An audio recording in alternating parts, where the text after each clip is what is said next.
Ooh, Volvo has updated the XC90. And Swedes, Scandinavian people, they just know how to design a car because this is an absolutely stunning design. It's a reason why Volvo hasn't decided to update the XC90 in 10 years, because if you look at the design, to me at least, it feels like it can still be as it is right now in production for another 10 years because the design is so good, so timeless. So I want to show you this design. There are some substantial changes to specifically the front end and the interior. We're going to have a look at the front, side, rear, and the interior, compare it to the old model, and I'm going to show you exactly what is new in this car. So before we do that, you know the drill. We're going to have a look at the spec and tech here from this article from Car and Driver. I'm going to link it down below in the description. So the 2025 Volvo XC90 is a gorgeous evolution of the familiar SUV. It gets a revised exterior design and a more modern interior. The new interior adds an 11.2-inch vertical touchscreen. Pricing starts at just under 60 grand, with production scheduled to start later this year. The updated model takes on a redesign while still very much looking like an XC90. You can clearly see that here. The side view, the rear end, not big changes there, but it's just these small little tweaks and details that makes it look like a 2025 model year. The T-shaped headlights, for example, are completely brand new. They're slimmer than before and extend farther into the front end, and you also have a wider grille now. It just looks fantastic. Probably, I don't know, this might be the best looking SUV on sale right now, the new XC90. The hood and the bumpers are also redesigned as well. You have new paint, of course, because this being a substantial refresh, we need some new paints and new wheels up to 22 inches. Personally, I would probably never take this off-road, so I would go with the 22-inch wheels because I think it looks good on these type of proportions and this type of big SUV. So in the center touchscreen here, which grows from 9 inches to 11.2 inches, it maintains the same portrait orientation, and Volvo says it has a higher pixel density and faster response times than before. It's still offered with a trio of powertrains. You have the B5, the B6, the base engine, have a 2-liter turbocharged 4-cylinder with 247 horsepower. It doesn't feel like a lot of power for this type of size of SUV. And then you have the B6 bumping it up a little bit to 295 horsepower. Personally, I would go for the plug-in hybrid with 455 horsepower and 523 pound-feet of torque. That is the one to go with. For the hybrid here, you do have 33 miles, not 333. 33 miles of electric range, which is great. If you just want to cruise around in silence, you can do that for 33 miles. All powertrains, of course, this being a Swedish car, a Volvo, it needs to handle the harsh Swedish winters.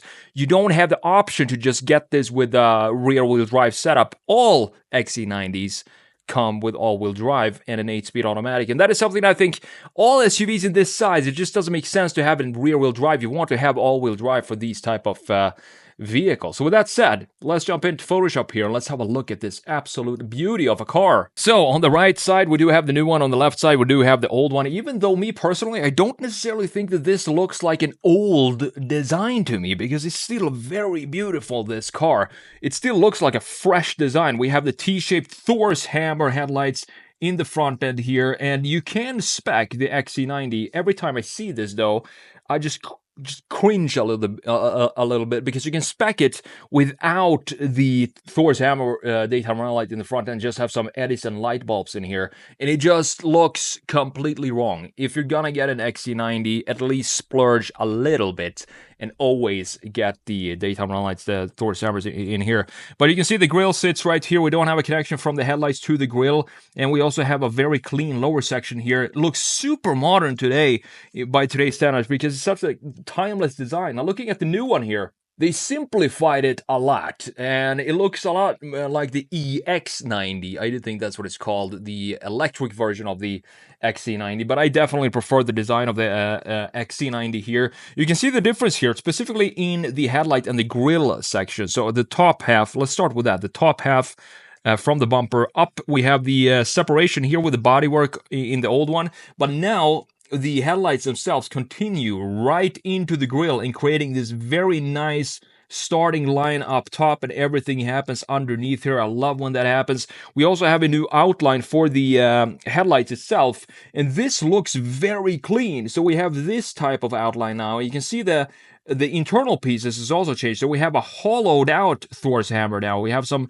space, some breathing room for the LEDs right here in the middle, looking super crisp. It looks sharp, this design. I love it.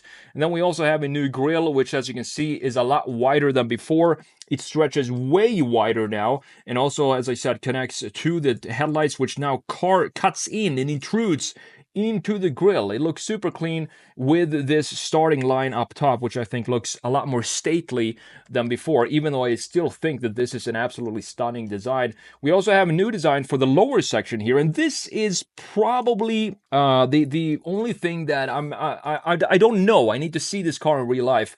But you see, this curvature here feels a little undefined, because everything else is horizontal right here, vertical lines all across this front end. And then we have this subtle little curvature down here, which I probably would want to have just connect into this intake, something like this, and have a straight line here. But now we have this curvature down low, and it still looks very good. We also have these intakes on the side with the probably the fog light here, or the indicator sitting right here. And this now stretches way further up than what it did in the previous generation here. You can see that it sits underneath the grille, and then we have a clear separation, sort of a bumper here.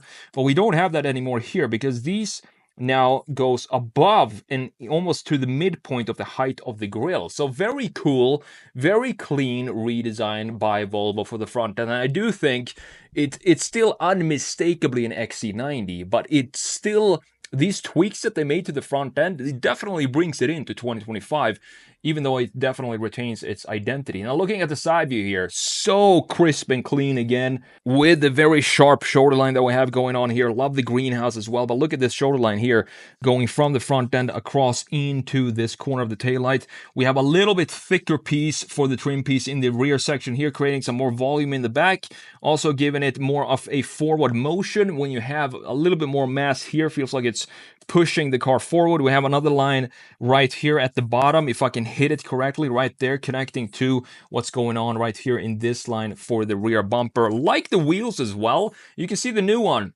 Not a lot of changes for the side view here, but as I said, it doesn't need a lot of changes for the side view. It just has this beautiful, not sure what to call this color, it's like a rosé maybe color or something like that. We still have the shoulder line intact, as you can see, beautifully done here into the corner. And it looks like the headlights here and the taillights, one detail I really love with the refresh is that if I think they tinted the headlights and the taillights.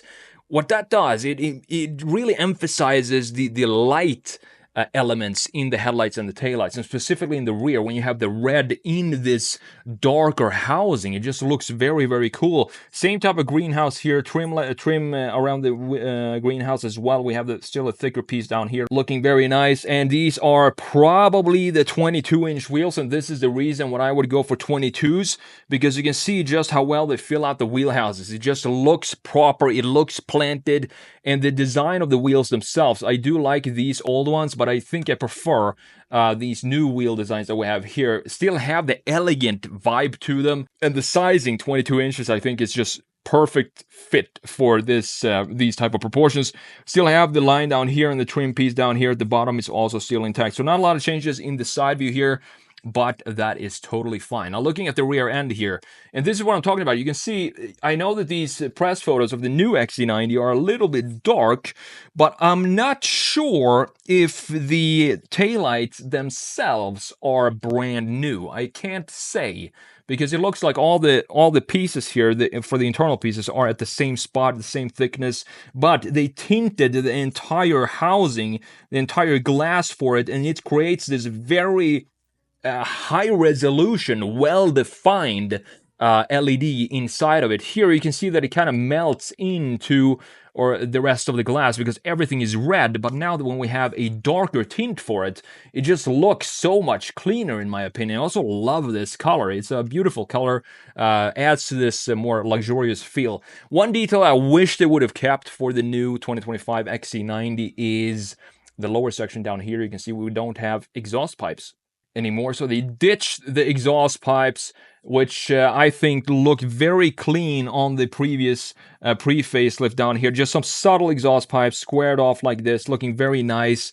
Just adds a little bit more sportiness to this design, but at the same time, it's a pretty, I think this is leaning more towards luxurious vibe than sporty vibe, so I get why they ditched the exhaust pipes. We don't want to have like a quad M pipes down here. That would just completely ruin the overall vibe for this SUV. But having something like this would still be nice to have in the new one. And I don't see any other changes except for the taillights back here for the new XC90 in the rear. Totally fine. Again, these subtle changes makes a huge difference for this car. Now looking at the interior here, and this is where I do believe the old one they said were 9 inches or maybe 8 inches across like this, and now it's 11.2, which is fine, but I don't like how this sticks up like this now, because this is one of the things that happens when you refresh a car that wasn't really designed for big screens to begin with. It usually feels like the screen doesn't necessarily fit into the interior, but I think this is okay. It's not too bad, but I do like how this sat flush in the surfacing of this center portion, and it's so clean. There is no mess here. Everything is cleaned up and tidy in the interior for the Volvos. We do not have a new steering wheel. This is actually looks to be the exact same steering wheel here as we had in the previous generation, although it's blacked out, of course, this probably being the dark theme for this specific Volvo. We still have, this is one detail that I love, that it continue to have Orderfors crystals here for the gear selector. This is a small Swedish glass maker, a very famous glass making company in Sweden, and I love that Volvo is implementing that into their designs. They even have the Orderfors logo here imprinted in the glass itself. It just looks very cool and looks super upscale. And this is also one great detail that they kept. They have a nice housing, classic traditional housing for the gauge cluster here, and the gauge itself sitting deep within the dash there, all digital, which is totally fine.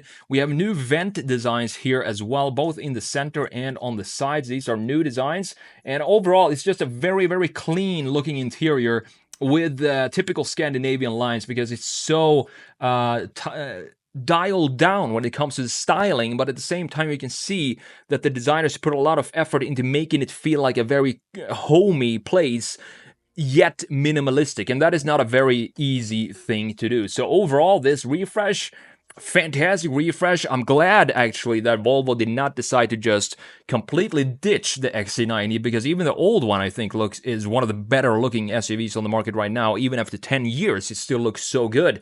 So just doing these small kind of tweaks to this design, that's all the Volvo XC90 needed.